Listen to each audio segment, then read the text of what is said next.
बिहार में फर्जी marriage bureau का जंजाल, करोड़ों की ठगी, सम्राट का तगड़ा एक्शन। शादी का बंधन जीवन में सबसे पवित्र माना जाता है। इसमें विश्वास की डोर बहुत मजबूत होती है, लेकिन कुछ जालसाज इसे भी ठगी का जरिया बना रहे हैं। पिछले 3 महीनों के दौरान सिर्फ भागलपुर के 16 से ज्यादा लोगों के ऐसे मामले सामने आए। फर्जी मैरिज ब्यूरो के झांसे में आकर उन्होंने अपनी गाढ़ी कमाई गंवा दी। ठगी का ये गौरख धंधा अब सिर्फ महानगरों तक सीमित नहीं रहा है। पटना, मुजफ्फरपुर, गया और पूर्णिया जैसे शहरों में भी कई फर्जी मैरिज ब्यूरो धड़ल्ले से चल रहे हैं, जिसकी पोल खुली तो हड़कंप मच गया। और सवाल भी उठे कि अभी और कितने जालसाज बिहार में ऐसे हैं और क्या सम्राट इनका भी खात्मा पूरी तरीके से करेंगे। नमस्कार, कैपिटल टीवी का खास शो विवाद सवाल देख रहे हैं आप। मैं हूं आपके साथ हर्ष भारद्वाज। पटना, मुजफ्फरपुर, गया और पूर्णिया जैसे शहरों में कई फर्जी मैरिज ब्यूरो धड़ल्ले से चल रहे हैं। ये जालसाज लोगों के विश्वास का फायदा उठाकर उन्हें झूठे सपने दिखाते हैं और फिर धीरे धीरे बड़ी रकम ऐंठ कर फरार हो जाते हैं। अब ऐसे लोगों पर सम्राट का तगड़ा एक्शन देखने को मिलेगा। दरअसल बिहार सरकार में प्रथम श्रेणी की सरकारी नौकरी से अवकाश प्राप्त ततारपुर निवासी एक व्यक्ति अपने बेटे के लिए एक अच्छी लड़की की तलाश कर रहे थे। उन्होंने पटना बोरिंग रोड स्थित एक मैरिज ब्यूरो से संपर्क किया। ब्यूरो ने उन्हें एक सुंदर और संस्कारी लड़की की प्रोफाइल भेजी। परिवार ने जब रुचि दिखाई तो उन्हें पटना में लड़की से मिलवाया गया। ठग उन्हें तुरंत रिश्ता पक्का करने की बात कहकर शगुन के तौर पर 2.5 लाख रुपए की मांग कर डाली। शगुन का सामान खरीदने के लिए ये बात कही गई। पीड़ित ने पैसे दे दिए। इसके अगले दिन से ही ब्यूरो का दफ्तर बंद मिला। प्रोसेसिंग फी के नाम पर गवाए 50,000। पूर्णिया के एक और फर्जी मैरिज ब्यूरो ने नाथनगर के एक शिक्षक को अपना बड़ा शिकार बनाया।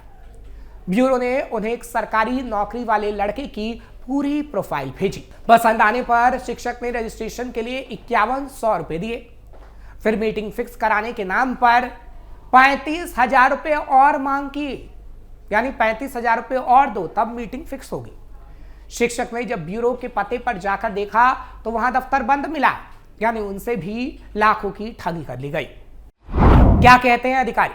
साइबर ठग से बचने के लिए पुलिस की तरफ से लगातार अपील की जा रही है। शादी के नाम पर सोशल मीडिया पर ठगी का मामला साइबर थाना में आने के बाद केस दर्ज कर कार्रवाई की जा रही है। शुभांक मिश्रा, नगर पुलिस उपाधीक्षक, भागलपुर, लोगों से बचने की अपील इस मामले में कर रहे हैं। क्या करें और कैसे बचें? पुलिस की टीम लगातार आम लोगों से अपील कर रही है कि वो किसी भी मैरिज ब्यूरो से संपर्क करते समय पूरी सतर्कता बरतें। ब्यूरो का पता, लाइसेंस और पिछले रिकॉर्ड की अच्छी तरीके से जांच करें। प्रोसेसिंग फीस के लिए पक्की रसीद जरूर लें। अगर कोई ब्यूरो बहुत जल्दी रिश्ता फाइनल करने या शगुन के नाम पर बड़ी नगद रकम मांगता है तो सावधान हो जाइए। लड़के या लड़की के परिवार से सीधा संपर्क स्थापित करने की कोशिश करें, ना कि सिर्फ ब्यूरो पर ही आप निर्भर हो जाएं। और अगर आपने ऐसा किया तो आपके साथ करोड़ों की ठगी भी हो सकती है। बिहार में फर्जी शादियों का भी खेल। हालांकि इससे पहले अगस्त में भी ऐसा मामला सामने आया था, जहां बिहार के पश्चिमी चंपारण जिले में एक फर्जी शादी के रैकेट का पर्दाफाश हुआ था।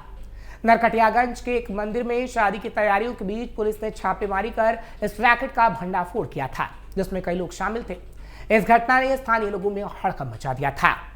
क्या था मामला? पुलिस को गुप्त सूचना मिली थी कि नरकटियागंज में एक मंदिर में फर्जी शादी के नाम पर मानव तस्करी और ठगी का खेल चल रहा है।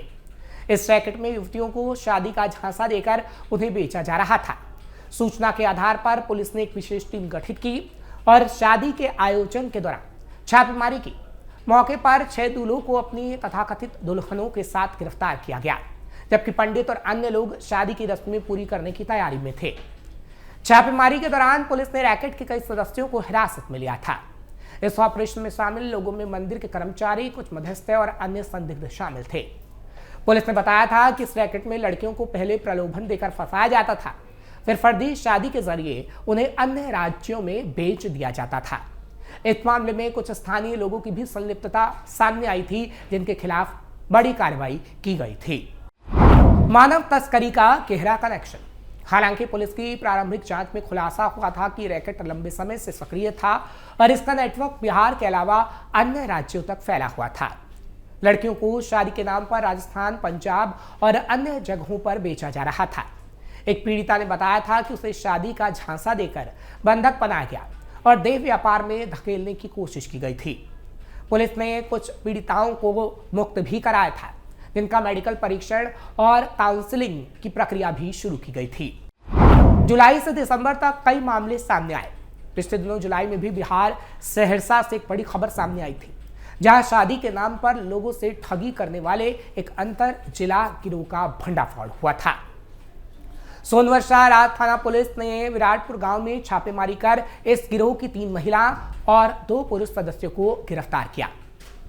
गिरफ्तार आरोपियों को न्यायालय में भी प्रस्तुत किया गया। न्यायिक हिरासत में उन्हें भेजा गया। थानाध्यक्ष अविनाश कुमार ने बताया कि गश्ती के दौरान पुलिस ने संदेह के आधार पर विराटपुर में एक स्कॉर्पियो को रोका। गाड़ी में कुल 10 लोग सवार थे, जिसमें 3 महिलाएं थीं। पूछताछ के दौरान 2 पुरुष वाहन से उतरकर भागने में सफल हो गए थे। हालांकि उनको बाद में दबोच लिया गया। जब हिरासत में लिए गए लोगों से कड़ाई से पूछताछ की गई तो चौंकाने वाले कई बड़े खुलासे हुए थे।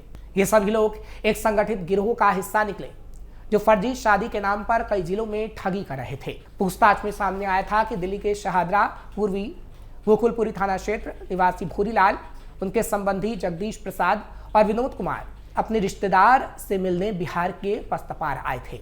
इस दौरान गिरोह ने कटिहार जिले के कोढ़ा निवासी रामबालक महतो को निशाना बनाया और एक साजिश के तहत उसकी शादी पूजा देवी से करा दी गई। पूजा देवी जो पहले से शादीशुदा थी और आलमनगर थाना क्षेत्र के अलका गांव निवासी धर्मेंद्र मंडल की पत्नी थी। इस गिरोह की सक्रिय सदस्य थी। फर्जी शादी के बाद पूजा ने रामबालक से शादी के नाम पर 15,000 से 1 लाख रुपए फोन पे ठग लिए। इसके बाद गिरोह के अन्य सदस्य पूजा के माध्यम से पकड़े गए। हालांकि जब रामबालक पैसे देने में असमर्थ रहा था तो उसे स्कॉर्पियो में बैठाकर सुनसान जगह पर ले जाकर मारपीट भी की गई थी।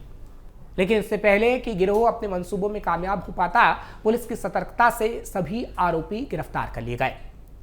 गिरफ्तार महिलाओं में पूजा देवी के अलावा अकहा गांव निवासी धर्मेंद्र मंडल की पत्नी सुदामा देवी और उदा की शुनगंज थाना क्षेत्र के डुमराही गांव निवासी ललन सहनी की पत्नी चांदनी देवी शामिल रहीं। पुलिस ने दी पूरी जानकारी। हालांकि पुलिस के मुताबिक ये तीनों पहले भी इसी तरह की फर्जी शादियों के जरिए कई लोगों से ठगी कर चुकी हैं। गिरोह में शामिल पुरुष सदस्यों में सोनू कुमार, प्रमोद मंडल, अजय कुमार और अन्य लोग शामिल थे। फर्जी विवाह कर आर्थिक शोषण लोगों का किया करते थे। थाना अध्यक्ष ने जानकारी इस बाबत दी थी उस समय कि अजय कुमार और एक अन्य आरोपी फरार थे, जिसके बाद उन्हें दबोचा गया, जिनकी तलाश शिद्दत से की गई। पुलिस ने बताया था कि आरोपियों पर आलमनगर थाना में पूर्व से ही कई ठगी के मामले दर्ज हैं।